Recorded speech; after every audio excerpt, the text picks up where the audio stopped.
Okay, very good. So, welcome to this panel session on Beyond the Numbers, Data Challenges in the Humanitarian Sector. So, we've got Shannon Hayes, Esther Mulwa, and Nando Lewis with us today.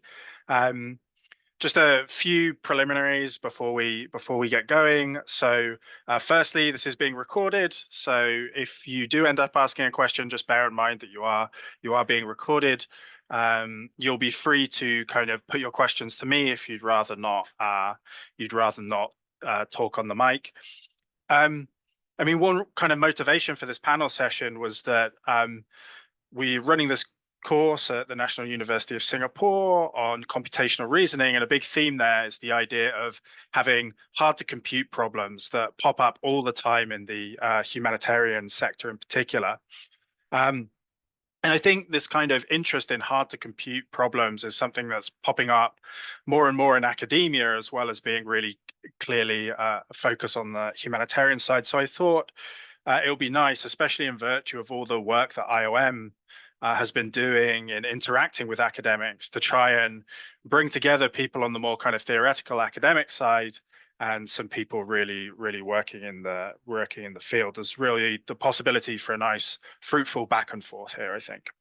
Okay, so here's how the panel session will be structured.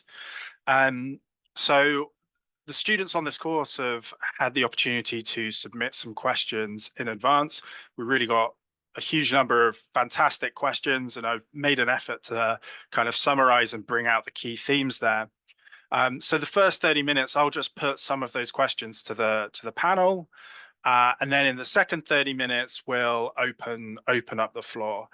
When the time comes, if you'd like to speak, you can, and speak on the mic, you can just put question with your name into the Q&A, or use the raise your hand function. Alternatively, if you'd like your question answered, but you don't want to appear on the mic, you can always use the question and answer function, not the chat function, the question and answer function, to submit your question that I can put to the panel on your behalf. Very good. So just before we get going, one final reminder for those who joined a little late: this is being recorded. Okay, great. So firstly, I've got a kind of, I think the questions we received from students clustered around two kinds of dimensions. One was more kind of ethical issues, and one might be what you might call more kind of data sciencey type issues. So we'll try and spend the first little bit on the more ethical issues, and then talk about the data sciencey questions in maybe the second 15 minutes. So one thing we've been looking at has been, and I think academics are very interested in, is this idea of that the use of classification models and things like algorithms can be occasionally unfair, right? Or there can be certain kinds of discrimination embedded within the use of these models. So I just wanted to start with Nando. You talked a lot about hidden populations in your video. Do you think there are instances where there can be kinds of discrimination appearing in how we look at those hidden populations? Thanks, Neil, and thanks for having us here. I mean, I think the starting point is that no data collection exercise is going to perfectly identify every single population. If you think of probably the data collection exercises that are meant to be perfect in terms of a census, there are still huge problems with them inherent in the types of people who may be easier to gain access to. So we need to start from the perspective that there will always be a hidden population, and be very transparent in the methodology that was used and how that could potentially impact which types of population are more likely to be represented in the data, and make sure that we talk carefully with the different partners who may have an idea about which populations are most problematic to miss, and address whether we can collect data on them, and if we can't, have good reasons for not having done so, and make it very clear in the information we share, and make it very clear that work needs to be done to address their specific needs. over to colleagues if they have anything. Yeah, Shannon, did you want to follow up on this? Sure. Yes, I completely agree with Nando. Some of the issues that we face, particularly when we are trying to understand issues that affect certain population groups, such as women and children, for example, one of the things that we really need to consider are who is asking the questions and who are we interviewing. And this ends up being quite difficult in cultures where it's very difficult to hire women to go and interview other women to find out what is affecting them in an emergency. And so, as Nando was mentioning, these are considerations that we need to have when looking at the results that we've received. If we are, for example, predominantly interviewing men and we're asking them, what are the risks that the women and children are facing in this location, they might not be aware, or it might be something that is culturally sensitive to speak about, and so they might not want to share it. And so these are things that we really need to consider when we're looking at the data that we're getting. That's really good. I want to ask Esther in a second about machine learning type stuff, but I just wanted to pause on this issue of cultural sensitivity, because this popped up in quite a few questions. And I think both Nando and Shannon, you mentioned that there is this issue of sensitivity, and also you interact with kind of people on the ground in the particular context in assessing that. So what are some of the kinds of things that you're looking for or you're asking in order to try and mitigate issues surrounding cultural sensitivity and get a picture of what's going on? Would you like me to take that one, Nando? I can go first. Cultural sensitivity, one of the things that we really need to consider is that something that might be sensitive for me in my culture might not be sensitive for you, and vice versa. And I'll give you an example for that. We were collecting data in Iraq, and I was speaking with our enumerators to ask them, okay, are there any questions that you're asking that are difficult to ask, or taboo subjects, or sensitive? And I was expecting them to say that it was really difficult to ask about the presence of armed men in and around their displacement sites. But they said, no, that's fine to ask. What's really difficult for us to ask is how many women in this site are pregnant. And if there's a question that's sensitive, then you're automatically needing to think about how reliable is the information that you're going to get from the people that you're interviewing.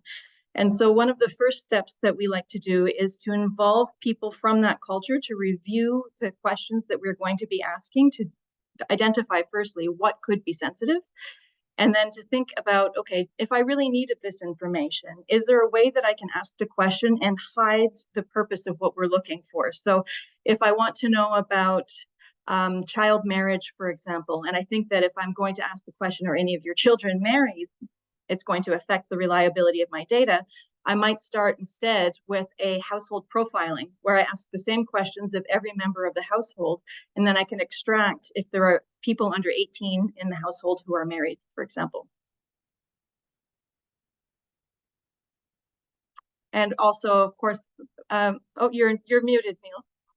My apologies. Go ahead, Shannon. I was going to pass over to Nando, but go ahead. Yes, and then obviously, if there are issues that are too sensitive to speak about, we try to use those proxy indicators to identify the locations where the living situation and the contextual factors increase risks for women and children.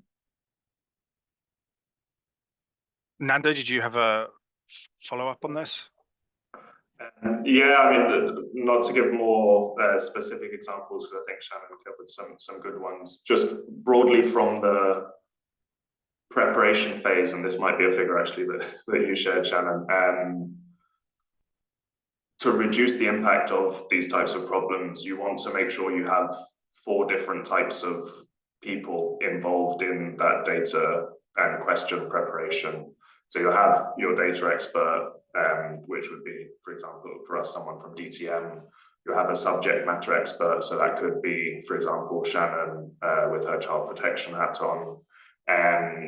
you would then need a decision maker who will make sure that once you've done it, things will happen once you've collected the data. But as Shannon pointed out, crucially, you need the context and cultural expert who is going to be someone who lives there and who is part of the affected communities, and ideally more than one person, and they can really tell you what's happening in the context. Cool, super interesting stuff. So Esther, you've been phenomenally patient. I'm sorry it took a little longer than expected to get to you. So one thing that's a really kind of hot topic in academia at the moment, at any rate, and I guess in the public sphere as well, is the use of sort of machine learning algorithms to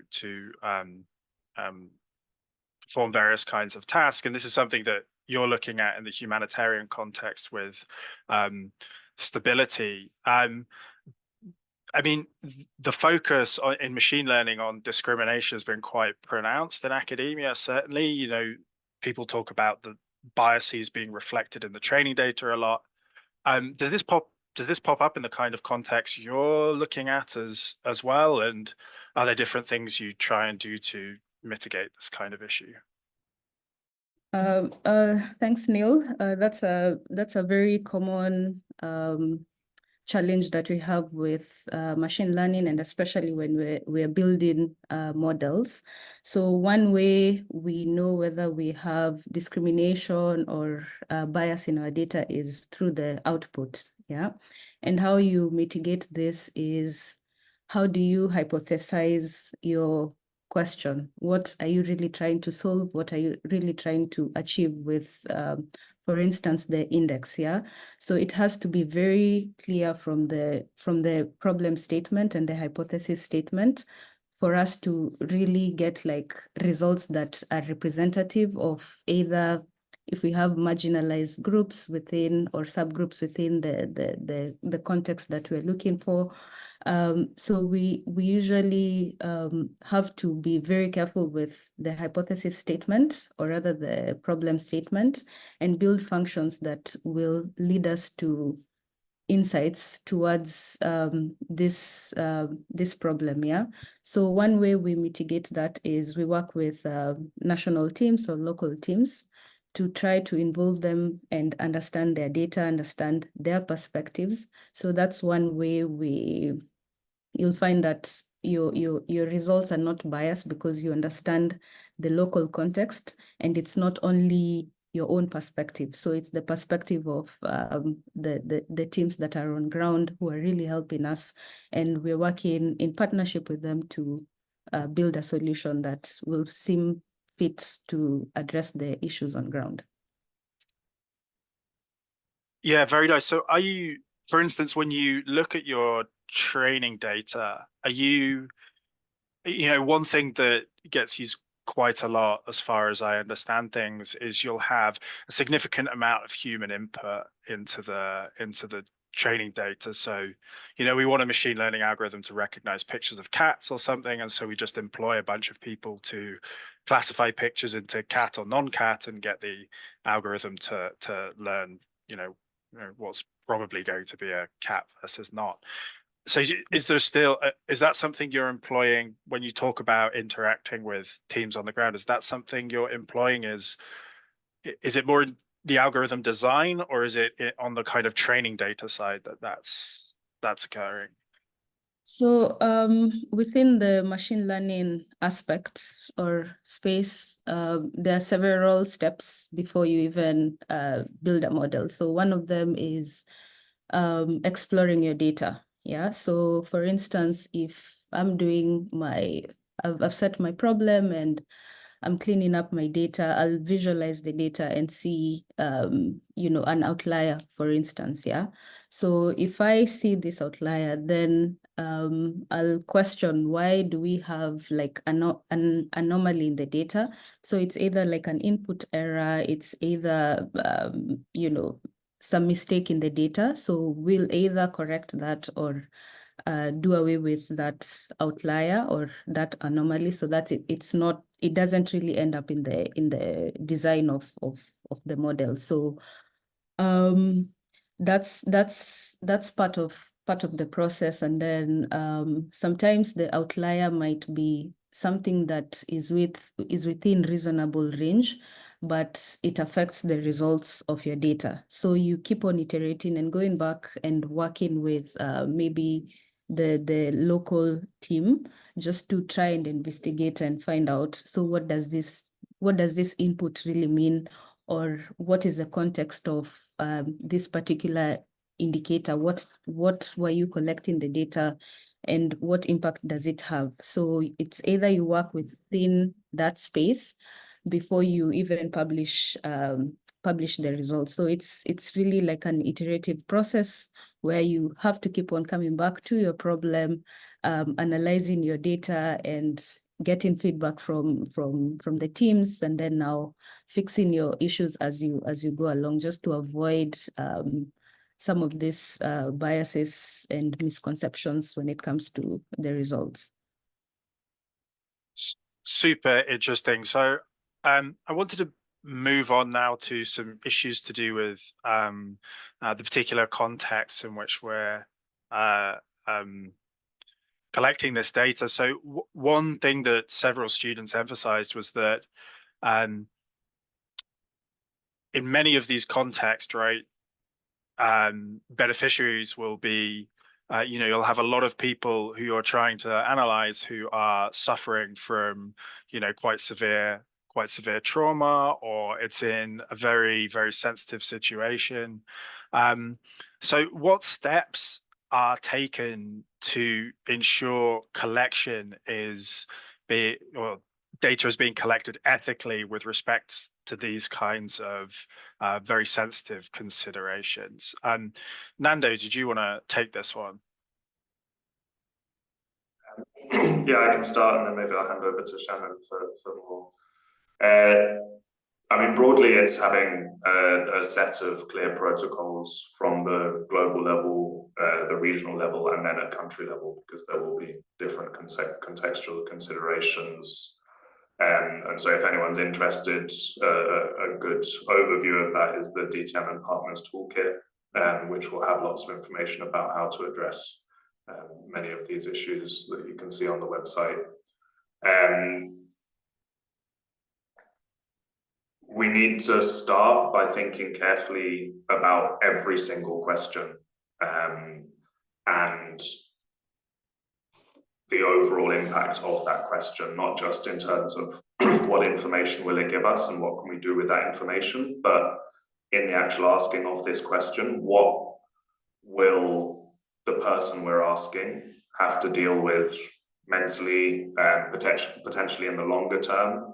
So it may not just be about the trauma that they face in answering that question, but in the associated trauma of other people in the community who, through whichever way they answer the question, may or may not be, ultimately violently angry with them.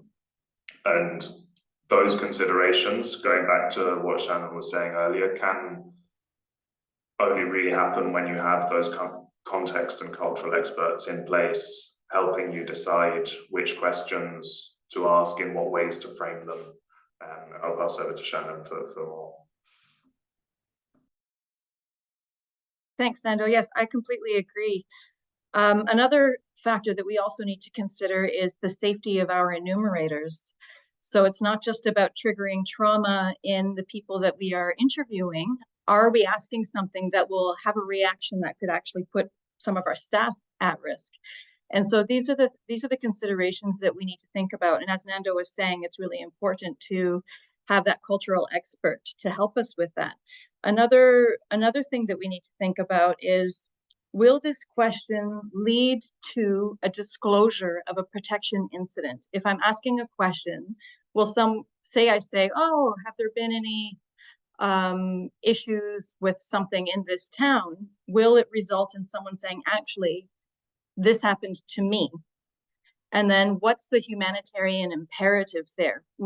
It's unethical to say, oh, okay, well, thanks for that super personal, very horrible story. I'm going to jot that down and leave. See you later. We can't do that. That is against the ethics of who we are as humanitarians. And so we do have a lot of consideration, and what could this question lead to? And maybe we just should not ask it. We have considerations of, if someone does come to one of our staff and discloses that something has happened to them, what can our staff do about it? And so we do have protocols for our teams on what to do. We call it our urgent action protocols. We work with the other organizations working in an emergency to map out what types of referral services are available. And we train our teams on what to say, what not to say, how to handle those types of situations that are in line with the gender-based violence guidelines in emergencies. And so we make sure that our enumerators are prepared and that they've got information that they can share, and that they know how to maintain confidentiality, they know not to get involved, they know information to share. Great. Well, I'm sure there'll be lots of follow-ups on this, but we should press on to the kind of next batch of questions. But maybe there's a kind of bridge question here, which concerns data privacy. So I think something that both Nando and Shannon indicated there is that there's these issues surrounding what to do in a particular context, but also there's a lot of very sensitive data that's being used here. So, this again has been focused on quite a bit in the machine learning type of context. So, Esther, did you want to is data privacy something that you worry about a lot in the context of what you're working on? Yes, for sure. Because the data we get is, you can imagine, it's very raw. It contains very personal and I'd say sensitive information. And to what Shannon had alluded to earlier, that you can ask questions in a way that you can extract from the data whether this person is married or has a child who is married or something of that sort. So what we do when it comes to analysis is anonymize the personal data, and we just work with indicators. So the best we can do is probably use the gender or the sex data, where you only have female and male categories. But when it comes to really personal information, we don't put that in the model. So we end up with data that is completely anonymized and protects the individuals and the households.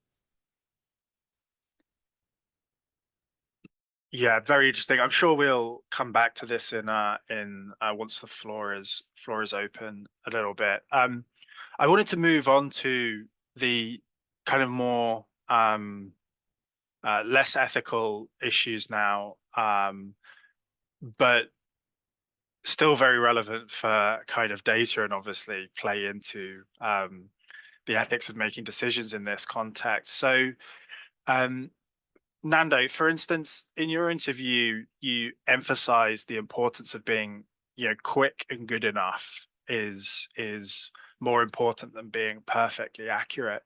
So what kinds of criteria or metrics do you use to determine if a solution or a collection exercise is meeting some good enough standard in a particular context? Are the specific things you often look for, and how relative is it to the particular context you're working in? Yeah, I mean, I'll just touch on, I think, two issues on that.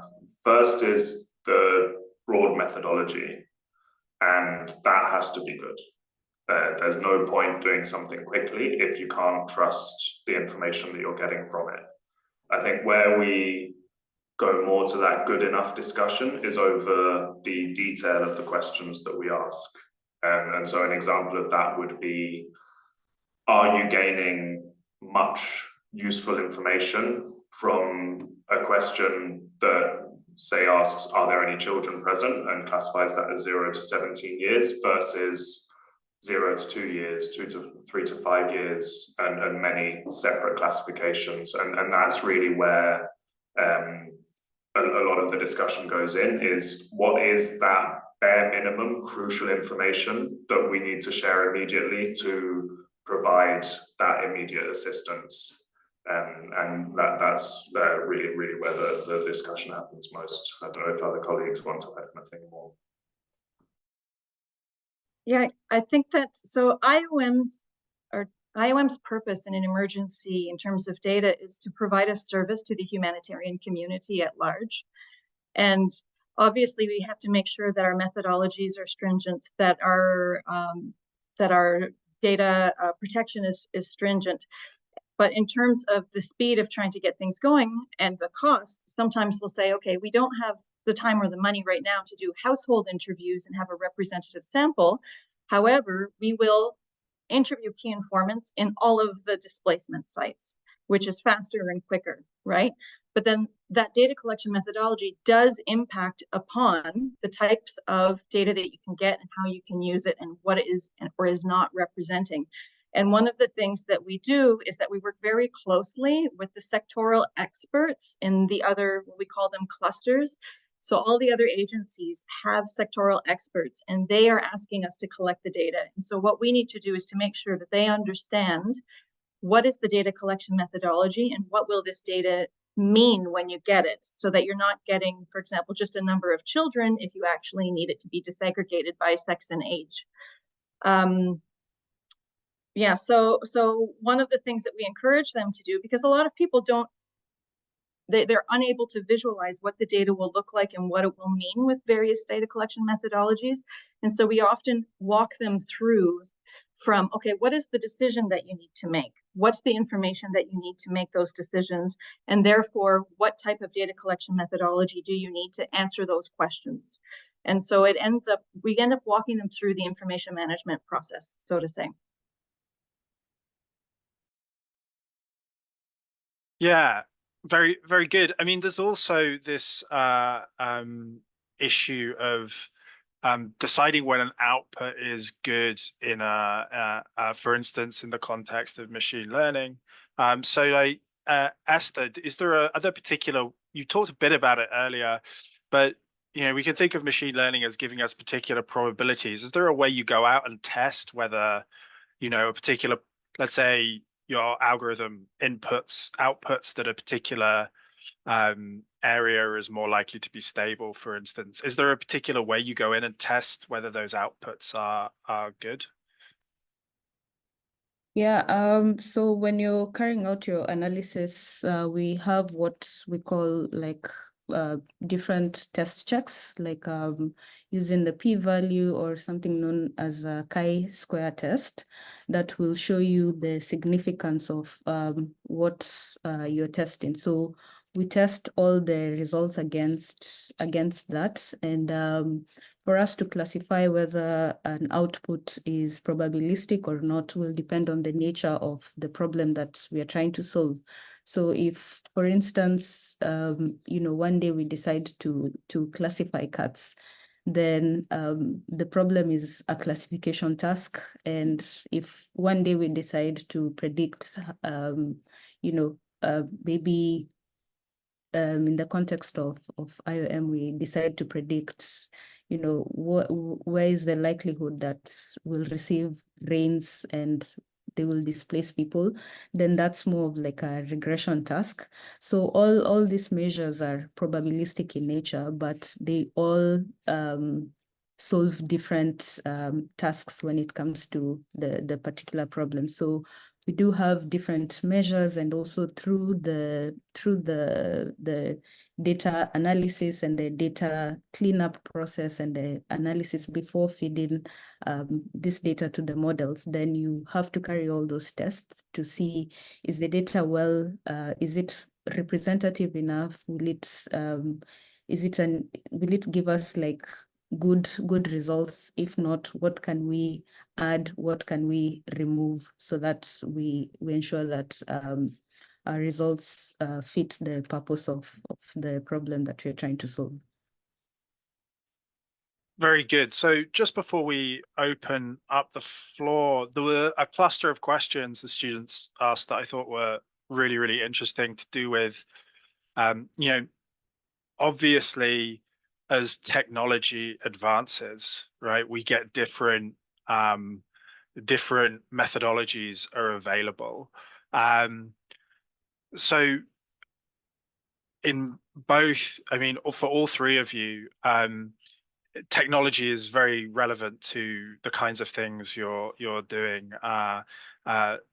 Nando and Shannon, I think, explicitly identified this in their videos, and obviously for you, Esther, it's really important too. So I was wondering if you just say a quick word each on how technological advancements have changed the landscape, and if there are things you would hope to use moving forward. Esther, do you want to take this one first? So for in terms of machine learning, obviously there's a lot of advancement, but now we are seeing like a shift in how we view impact. So before, solutions were tailored for us to, for people to consume AI, but now the question has overturned on, what impact does this solution have on people, and how can we change that? Yeah. So there's more advancement towards using privacy, including more people. We want to see solutions that are inclusive in nature, and yeah, they protect the livelihoods of people. So that's an interesting shift, and we're looking forward to seeing how we can navigate through all that. Over.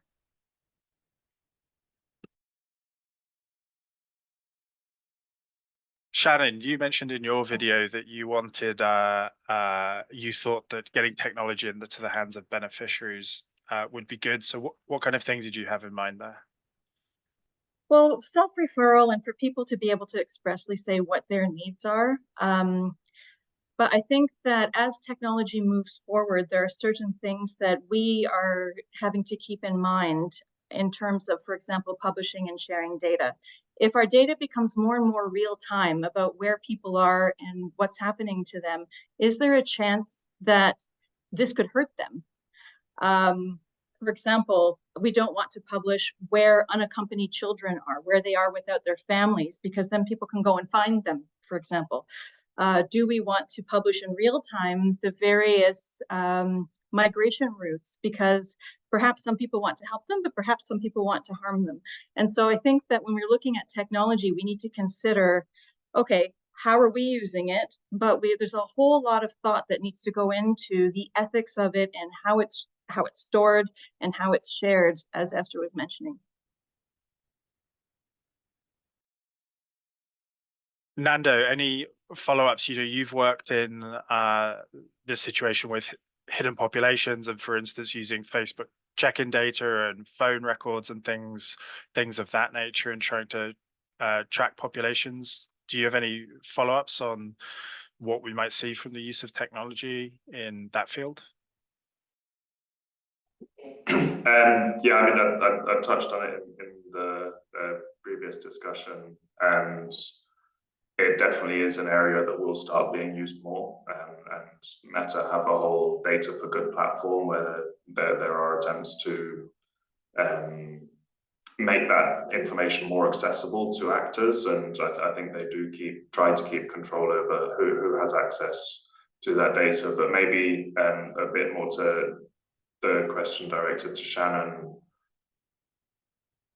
we're seeing with the increase in digital literacy of populations around the world and large displacement contexts happening in highly digitally literate and mobile phone ownership or high mobile phone ownership countries.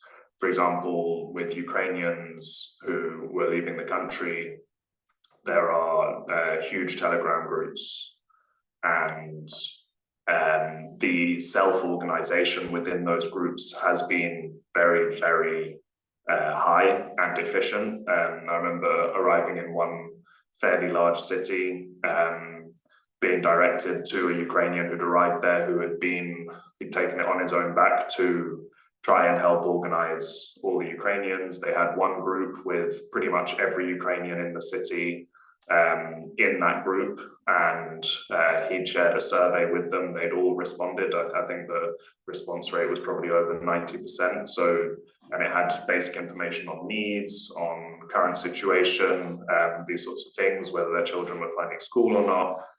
So there's huge potential there for people to help themselves. Of course, there are also concerns because well-intentioned individuals may not necessarily understand the impacts of some of the questions that they ask, of that information potentially being public. And so that's where I think local government and humanitarian actors can still support the process in capacity building and facilitating people helping themselves, because yeah, it's impressive what can be done. Over. Wonderful. So thanks very much. That's there are far more student questions than we could cover. So if there's any students in the audience who really want their question answered, you should feel free to use the Q&A function now. So we'll now open up the floor. Please use the Q&A function. Please put your name in so I don't just see an anonymous attendee if you would like to speak on the mic. Otherwise, I'm happy to read out questions. So the floor is now open. We've got at least one question from an anonymous attendee who asks about follow-ups. So given that respondents' data will be anonymized to protect privacy, how will the asking of follow-up questions to particular respondents at a later date work? In particular, can you identify respondents and then follow up with them later? Esther, you were specifically talking about anonymization. I mean, is this something you look at, or should I direct this more to Shannon and or Nando? I think Shannon might be good to answer this. Shannon? So when we're looking at personal data, and this is data that's been collected from individuals or from individuals on behalf of their household, obviously we need to make that anonymous. And we also need to consider whether or not, even if it's anonymous, can we triangulate some of their responses to be able to identify them, which could be harmful. So for example, if it says that it's a single woman with 5 kids and in a tiny village, this could be used to identify those respondents. In general, we do not do follow-up questions with individuals who are responding to household assessments. We do follow-ups with key informants. So those people who are representing an entire community, because they're not answering very private information, and we need to be able to track how a situation is changing over time. That being said, in other sectors, which are working in things like case management, they have relationships with these people and that are ongoing, so they can ask follow-up questions, but we don't have access to that data. That is part of a case management system. So in terms of figuring out needs on an individual level, we don't do follow-up questions because it's a randomized sample. Nando, any follow-ups to this? No, just to add, our core components, exactly as Shannon described, don't focus on that longitudinal aspect. There are some cases where there have been specific information needs from the country office, from the humanitarian or local government actors to do some form of longitudinal assessments at the household level, but those are very rare cases, and as you can imagine, would, because of some of the issues Shannon described, require very careful consideration of whether it's necessary, and then when it is done, the protection of the individuals or households who are being followed up with.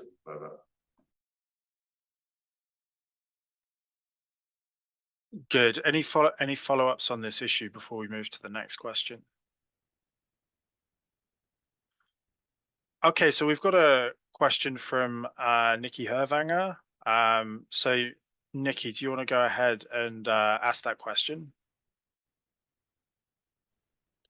Sure, thank you. I was just wondering if the panelists could speak, and perhaps you as well, with an academic perspective, on the possible areas for collaboration between academia and practitioners in terms of improving data quality in humanitarian contexts.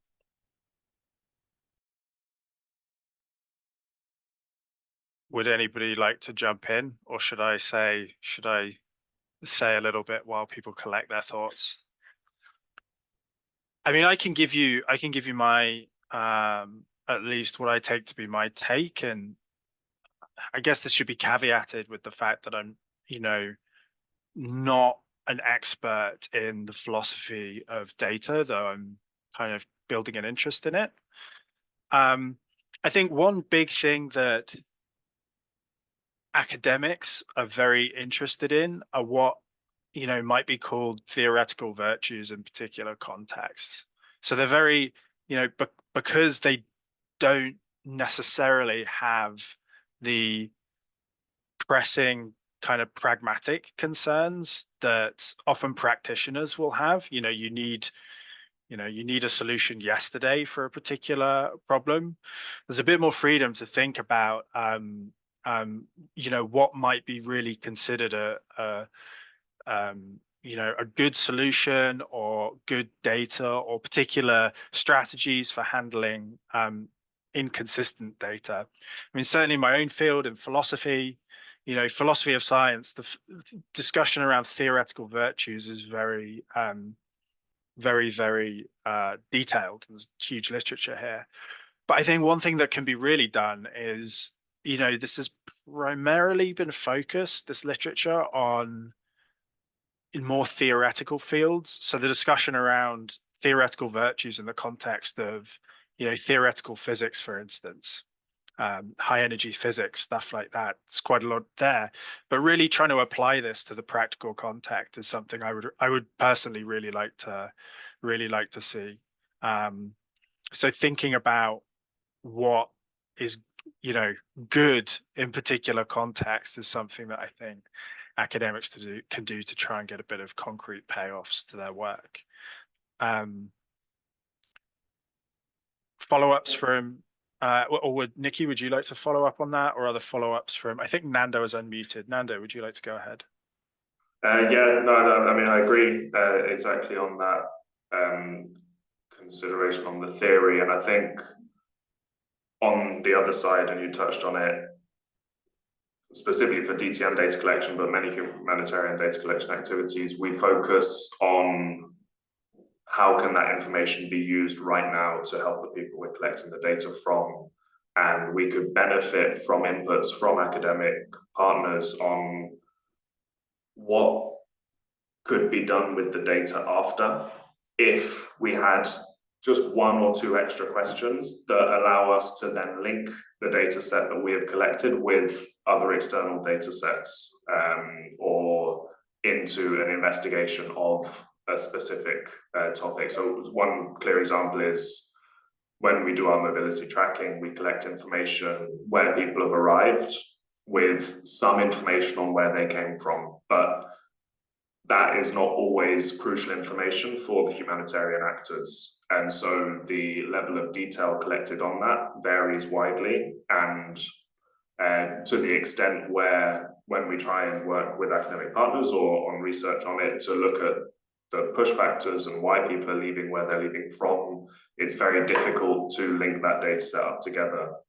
And I'm sure if we spoke more regularly with academic partners, they would find several other areas where a simple tweak in the detail or one additional follow-up question that in the grand scheme of an assessment is not going to really be a problem, we could then massively increase the amount of use of the data and the utility after that initial humanitarian phase. The other thing I'd add, that I was at a workshop a couple of weeks ago on population and conflict with multiple academic partners, and especially in humanitarian contexts, the big obstacle that academics face is access, because getting your ethical approvals, getting your risk assessments, I'm sure, is a hassle. And so there are some contexts where doing work is not feasible, and you see that reflected in the publications and the types of contexts where there is a lot of academic research that's done through primary qualitative research, and so the humanitarian sector could help academia shed more light on the contexts that really need the research and really need more understanding and more visibility within these discussions. Over. Esther, could I get your take on this? Because you're in some sense kind of ideally placed to ask this question. You are the only one of the four of us who really has a foot in both worlds, right? In academia, but also, you know, you're very heavily involved with IOM. So could I just get your take on this? That'd be really interesting. So I think there's definitely opportunity for both the academia and the practitioners to come together and you know, work towards not even improving data quality, because that might be a problem for the humanitarian sector, but it's not necessarily a problem or focus on the academic world. So I think they both probably need to come to a place where they agree that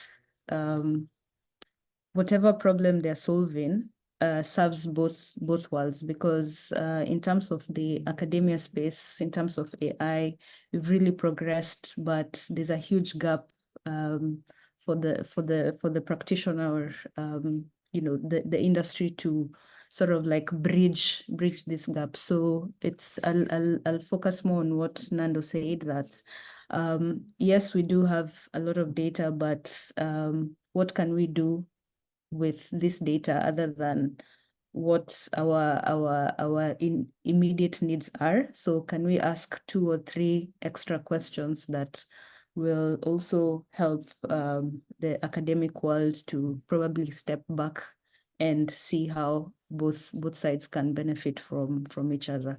Yeah. Yeah, I think that's a really nice point. That, I mean, something that the history of universities and academia are full of are these examples where something was developed just for the sake of the love of theory, but then much later, you know, the real applications were discovered. So I think that's exactly interesting, right? We don't want to stop people and going off and studying things for theoretic, you know, the sake of, you know, theoretical interests, but you want it is also useful to be thinking about how parts of that analysis, you know, reflect back on the practical and where the rubber meets the road, so to speak, with respect to practical considerations. Yeah.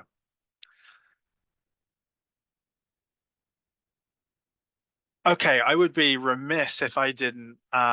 We can return to some student questions in a second. People should feel free to ask more things in the Q&A. I would be remiss if I didn't ask a question of my own that I'm kind of interested in. So I kind of got into this world a little bit through thinking about issues to do with algorithmic complexity. So how quick can you do computations, and how much space do you need to do computations? For instance, how powerful is the computational machinery you need? And you know, this is an object of study in a lot of theoretical computer science, but I wondered if this is an idea that pops up in the humanitarian context too. So obviously the problems in themselves are hard to compute, in the sense of we're dealing with proxy measures a lot of the time. The things we're trying to measure are not always cut and dry. But are there issues specifically to do with just the time or space it takes to do particular computations? You know, are there data sets that just get too big or too complex, or algorithms you would like to use that are just infeasible to run in a reasonable amount of time? Is this something that pops up, or is most stuff in this space very easily computable?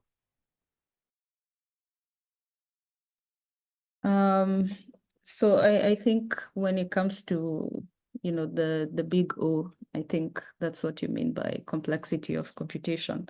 Sure. I mean, yeah. Let me just interrupt you. That is kind of where I came from, but let's think of it a little more broadly, because obviously a lot of stuff here is going to be not interesting in terms of that level of complexity, but just more generally other kinds of, given the technology we have, this is not computable, even if it turns out it's eventually boundable by some function or something like that. I think we come across less and less of those challenges when it comes to computation power, and dealing with like huge data sets of computing, because there's storage, there's the use of GPUs, but so far the kind of problems I've encountered while using technology, we're still not yet there when it comes to using GPUs and running a model for X number of hours. But what we do is we have a cloud-based computation system.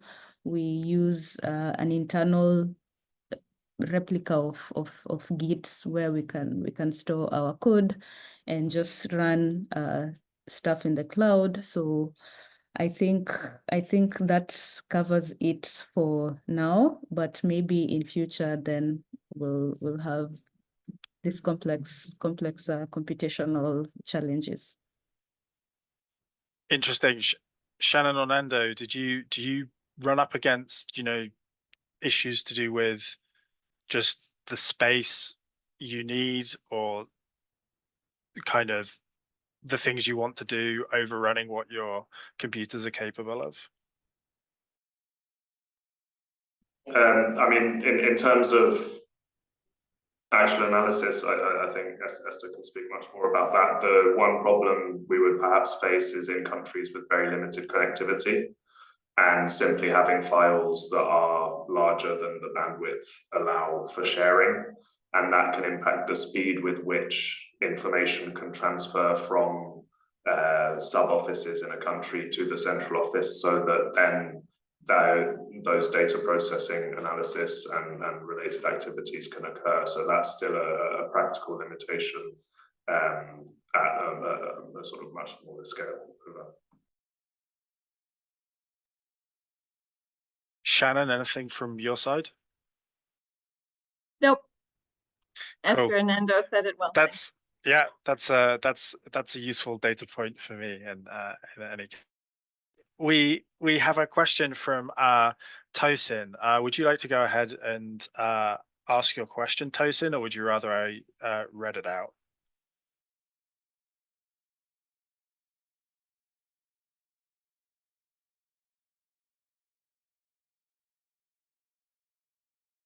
Not sure if you can hear me.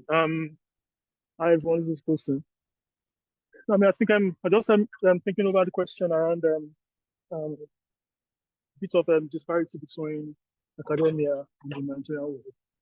And I know as well there are special studies that are sometimes called applied sciences or applied economics, which are mostly focused on the applications of the theoretical side of either of these fields. If there's possibility, of course, of the field, which is probably we call applied humanitarian studies, which will focus again specifically on the applications of models to humanitarian, be it data collection, data manipulation or analysis, as well.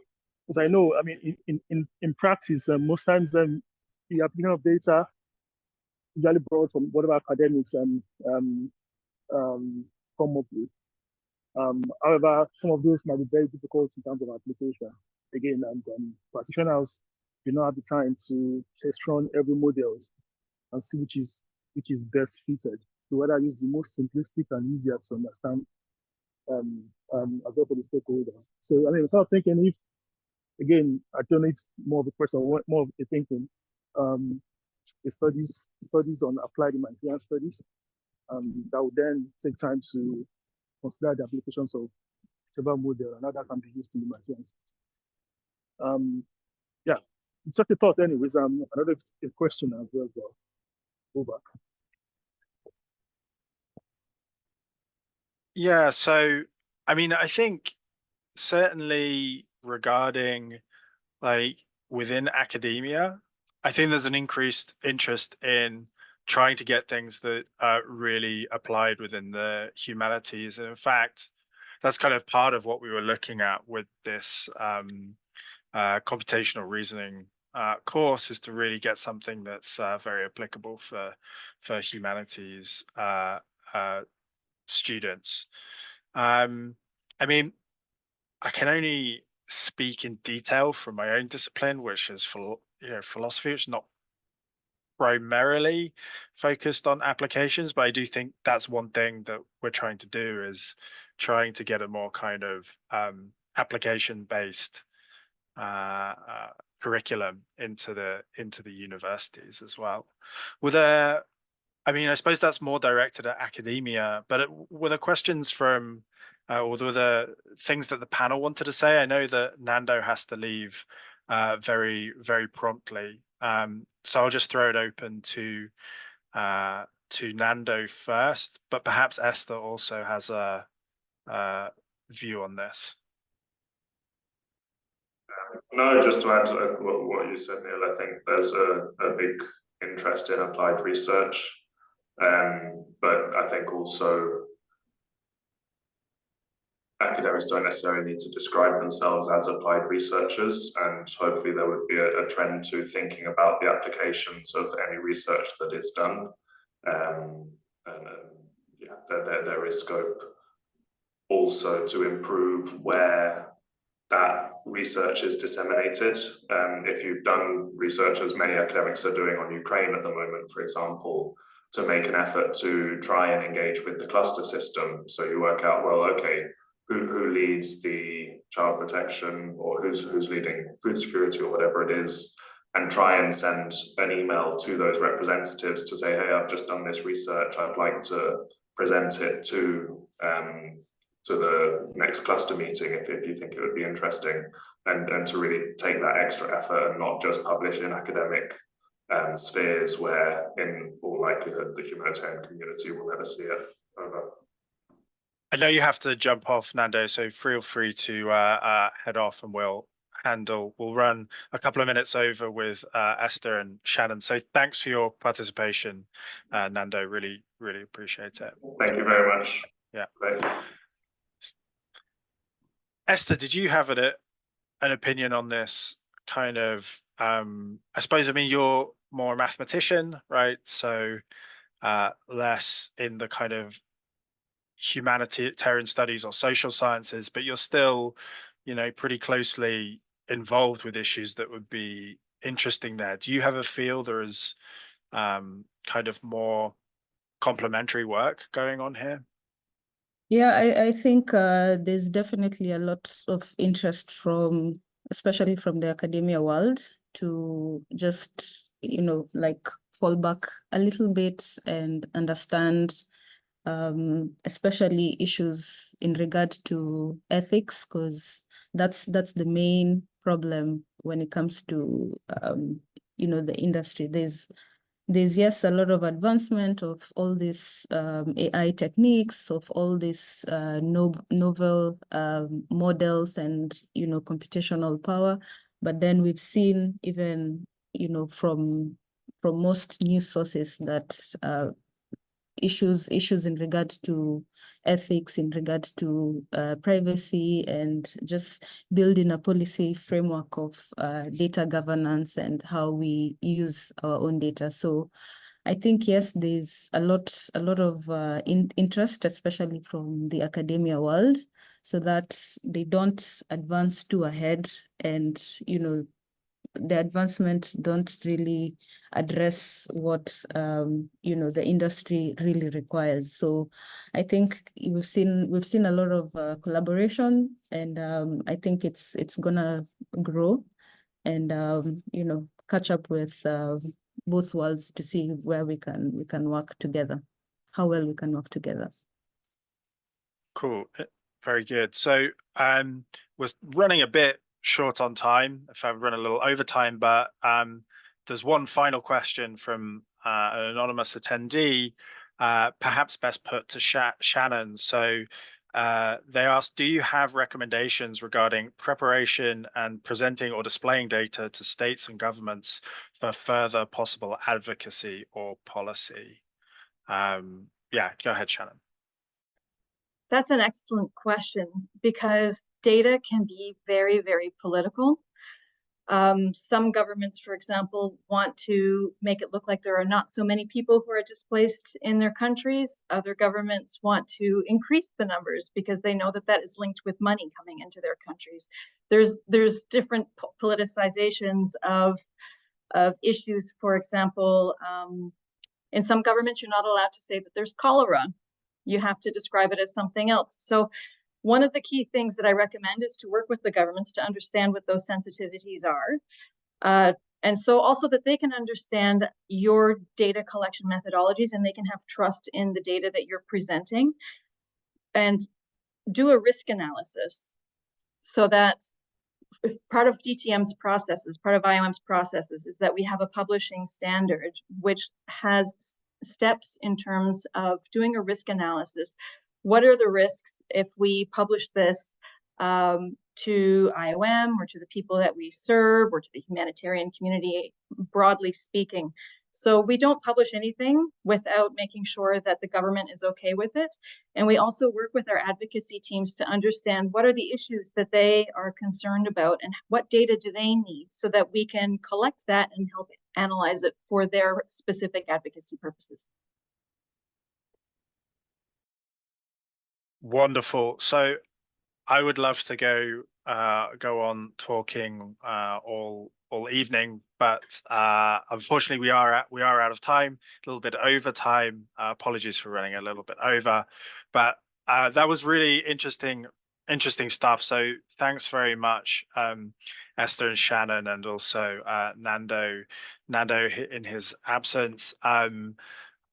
To the students who are here, that was I was really impressed with all the questions. It's a pity we didn't have time for all of them, but there were some really wonderful questions in there. So thanks also to everybody who put forward some really stimulating questions. And yeah, I look forward to hearing more, especially about the interaction between these kinds of practical considerations and the academic world. So thanks very much. Thanks for having us. Thank you. Thank you. Okay, see you everyone. Bye. Yeah.